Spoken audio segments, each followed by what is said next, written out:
MIPA 5. Di sini saya akan menganalisis 7 unsur kebudayaan universal dan kebudayaan manusia pada zaman praaksara.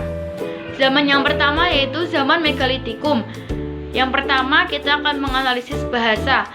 Manusia hanya mampu berkomunikasi dengan suara dengusan, isyarat, dan lukisan pada dinding gua dengan menggunakan bantuan berupa alat pahat batu untuk menggambar. Lukisan dinding ini disebut petroglif, kebanyakan bergambar seperti peta, simbol penunjuk waktu, binatang, dan lain-lain. Lukisan ini dijadikan media berkomunikasi satu sama lain. Yang kedua yaitu sistem pengetahuan.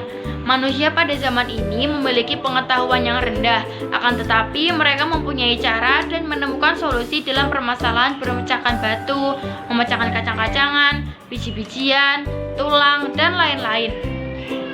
Mereka membuat alat dari batu untuk itu yang dinamakan hammerstones. Yang ketiga yaitu sistem kemasyarakatan. Masyarakat hidup berkelompok dalam jumlah yang kecil, tetapi hubungan antara kelompoknya sudah erat karena mereka harus bersama-sama menghadapi kondisi alam yang berat, sehingga sistem kemasyarakatan yang muncul saat itu sangat sederhana. Yang keempat, sistem peralatan hidup dan teknologi. Manusia pada zaman ini serba menggunakan perkakas batu untuk membunuh, memotong, menumbuk, dan menghancurkan daging buruan seperti rusa. Contohnya, alatnya seperti kapak persegi. Yang kelima yaitu sistem mata pencaharian hidup. Pada masa ini, secara fisik manusia masih terbatas usahanya dalam menghadapi kondisi alam. Tingkat berpikir manusia yang masih rendah menyebabkan hidupnya berpindah-pindah tempat dan menggantungkan hidupnya kepada alam dengan cara berburu dan mengumpulkan makanan. Yang keenam yaitu sistem religi. Masyarakat mempunyai kepercayaan animisme, yaitu kepercayaan yang memuja arwah dari nenek moyang. Contoh peninggalannya adalah dolmen, sebuah meja besar yang dipakai sebagai tempat sesaji dan juga buat pemujaan terhadap roh nenek moyang. Yang ketujuh yaitu kesenian. Karena masyarakatnya mempunyai kepercayaan pada arwah nenek moyang, maka mereka membuat alat sebagai ritual dalam pemujaan yang disebut arca batu. Arca batu ini memiliki nilai seni yang tinggi dengan batu yang dibentuk manusia maupun hewan. Zaman kedua yaitu zaman paleolitikum. Dalam segi bahasa, pada zaman ini manusia dalam berkomunikasi dengan bahasa yang sederhana, dengan suara dengusan, lambaian tangan, dan bahasa isyarat lainnya. Yang kedua yaitu sistem pengetahuan. Manusia masih memiliki pengetahuan yang rendah, kehidupannya juga kuno. Meski begitu, mereka pintar dalam memilih batu untuk membuat kapak, yaitu dengan memiliki material batu yang mudah dibentuk. Yang ketiga yaitu sistem kemasyarakatan. Masyarakatnya hidup bersama dalam kelompok kecil, karena jika hidup dalam berkelompok kecil, mereka memudahkan bergerak untuk mencari makanan. Yang keempat yaitu sistem peralatan hidup. Pada zaman ini masih menggunakan peralatan serba batu dengan alat yang sederhana. Alat yang dibuat masih kasar seperti kapak genggam yang fungsinya untuk memotong, menggali, dan mengguliti binatang. Yang kelima yaitu sistem mata pencaharian hidup. Manusia masih hidup berpindah-pindah atau disebut juga dengan nomaden.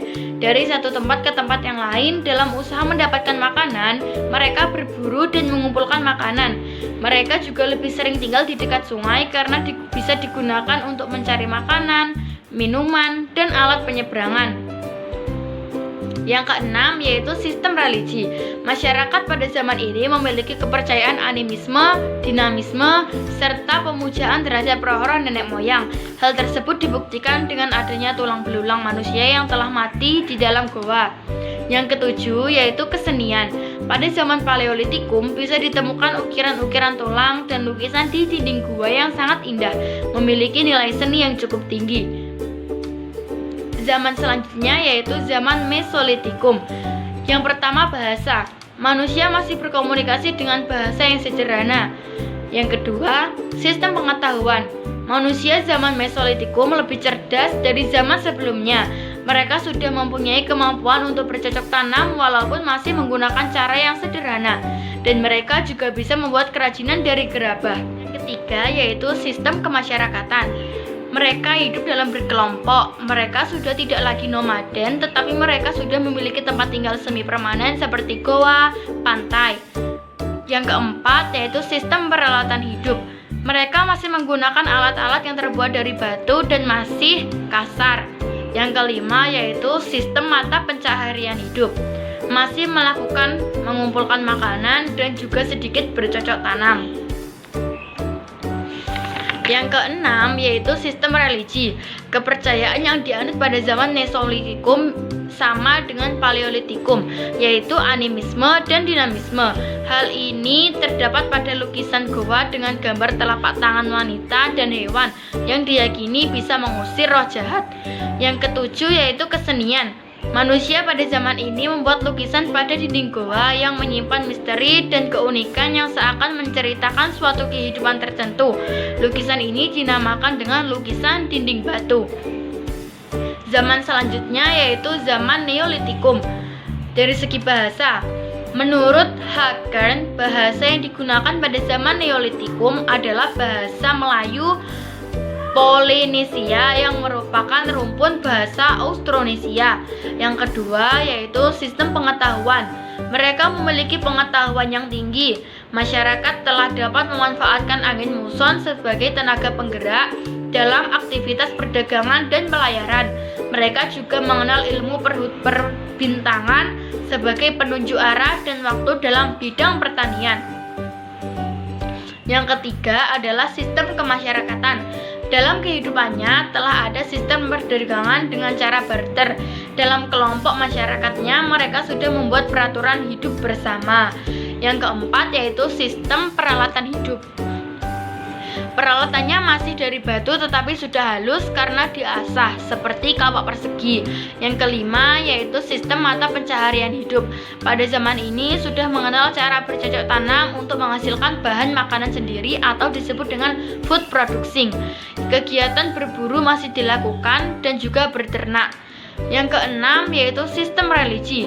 Kepercayaan yang dianut masih sama dengan zaman sebelumnya yaitu animisme dan dinamisme. Mereka sudah memahami kehidupan setelah mati. Yang ketujuh yaitu kesenian. Kesenian pada zaman Mesolitikum terdiri dari patung, lukisan, tembikar, dan arsitektur, meski masih dalam bentuk yang kasar. Zaman selanjutnya yaitu zaman budaya logam atau disebut dengan zaman perundagian. Yang pertama dari segi bahasa, mereka menggunakan bahasa Sanskerta yang terdiri dari huruf Pallawa. Yang kedua, sistem pengetahuan. Mereka sudah semakin maju, mempunyai keahlian dalam membuat berbagai jenis barang atau alat dari logam dan mengenal gejala musim. Yang ketiga, sistem kemasyarakatan. Di dalam masyarakatnya, mereka sudah mulai membentuk suatu kelompok kerja dalam bidang pertukangan. Yang keempat yaitu sistem peralatan hidup. Semua alat-alatnya sudah terbuat dari logam, seperti kapak lonjong, bejana, dan perunggu. Yang kelima, sistem mata pencaharian hidup. Mata pencaharian utama pada masa ini adalah bertani yang dilakukan secara lebih teratur dan maju, yaitu dengan menggunakan sistem pengairan dan sistem teras dalam membuat sawah. Yang keenam yaitu sistem religi. Kepercayaan yang dianut adalah kepercayaan animisme dan dinamisme. Adanya sistem penguburan berdasarkan strata sosial. Yang keenam yaitu kesenian. Pada zaman perundagian, terdapat karya seni yang dinamakan arca perunggu yang berbahan dasar logam yang dibentuk seperti manusia dan hewan.